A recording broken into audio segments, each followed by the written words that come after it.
Welcome to Blood Sugar Squad, your go-to channel for simple, actionable tips to manage diabetes and live your best life. Bread is everywhere. It is in your morning toast, your lunch sandwich, your dinner side, and even your holiday stuffing.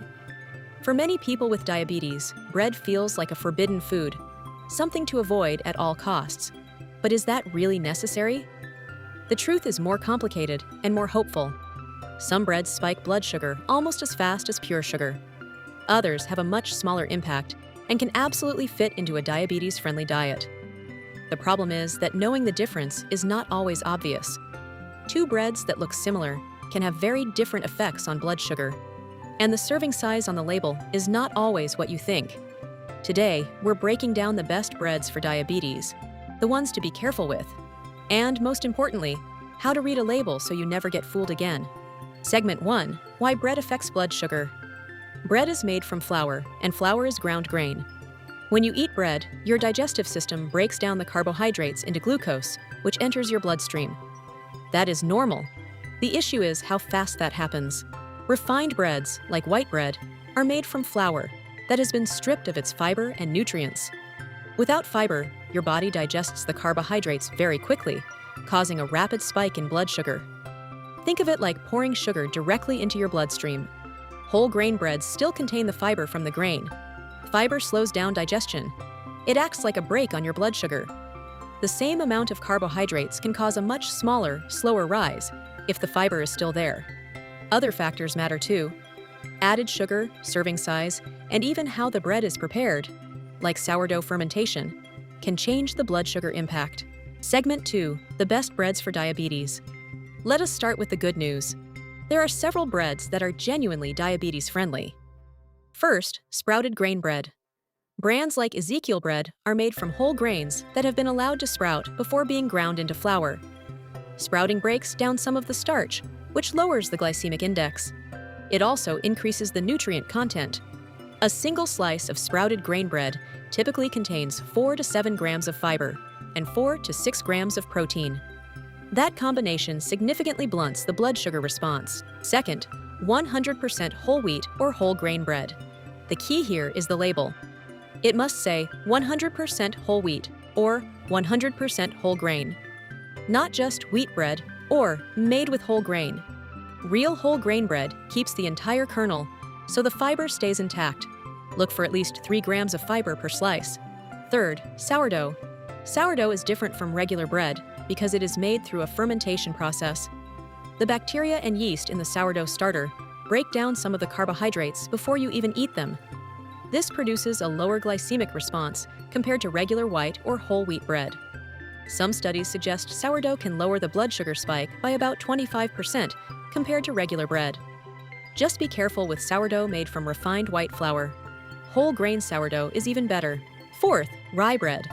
Both seeded and unseeded. Rye has a naturally lower glycemic index than wheat, typically between 30 and 45. Rye is also very high in soluble fiber, which forms a gel in your digestive tract and slows down glucose absorption. Seeded rye adds healthy fats and even more fiber from the seeds. Pumpernickel, a dark, dense rye bread, is also an excellent choice. Fifth, flaxseed bread. Flax seeds are rich in fiber and omega-3 fatty acids. Some studies suggest flaxseed can improve insulin sensitivity. Breads made primarily with flaxseed flour are very low in digestible carbohydrates. Finally, oat or barley bread. Oats and barley contain a special type of fiber called beta-glucan. Bread made with high amylose barley reduced post-meal blood sugar by 41% compared to regular wheat bread. That is a dramatic difference. These are your go-to breads, but not every bread on the shelf is your friend. Segment 3: The breads to be careful with. White bread is the classic offender. It is made from refined flour with almost no fiber. The glycemic index of white bread is typically between 71 and 85, which is considered high. That means it raises blood sugar almost as fast as pure glucose. Bagels are another trap. The ingredients are similar to white bread, but the serving size is much larger. A typical bagel can have the carbohydrate equivalent of 4 to 5 slices of white bread. Even a whole grain bagel needs to be treated with caution. Sweet breads like banana bread, pumpkin bread, or zucchini bread are often marketed as healthy, but they are usually loaded with added sugar. Some contain 15 to 20 grams of sugar per slice. That is like eating a candy bar with your breakfast. Some gluten-free breads are also problematic. Many gluten-free breads are made with rice flour, tapioca starch, or potato starch. These are refined, low-fiber carbohydrates that can spike blood sugar just like white bread. Always check the label for fiber content and added sugar. And then there is semolina Italian bread. Semolina is made from durum wheat, which is higher in protein than regular white flour. That sounds good, but it is still a refined flour. The protein does not offset the lack of fiber. A slice of semolina bread can raise blood sugar significantly, especially if you eat 2 slices. That said, if you love Italian bread, treat it as an occasional food, watch your portion size, and pair it with protein and fat. Segment 4. How to read a bread label. Now, here is where things get tricky. Not all breads fit neatly into good and bad categories. Even within the same category, like whole wheat bread, the nutrition can vary dramatically. One brand might have 1 or 2 grams of added sugar per slice. Another might have 5 or 6. That is a major difference, even though both are labeled whole wheat. So here is what to look for on every bread label. First, check the ingredient list. The first ingredient should be a whole grain like whole wheat flour, whole rye flour, or sprouted whole grains. If the first ingredient is enriched wheat flour or simply wheat flour, the bread is mostly made from refined flour. Second, look at fiber. Aim for at least 3 grams of fiber per slice. More fiber generally means a slower blood sugar response. Third, check added sugar. Lower is better. Ideally, look for breads with little or no added sugar. Around 2 grams or less per slice is a good target. Fourth, watch the serving size. Some labels list nutrition facts for 1 slice, others for 2. If you miss that detail, you could accidentally double the carbohydrates and sugar without realizing it. And finally, be careful with marketing terms. Multigrain only means multiple grains were used, and they may still be refined. Made with whole grain can still be mostly white flour.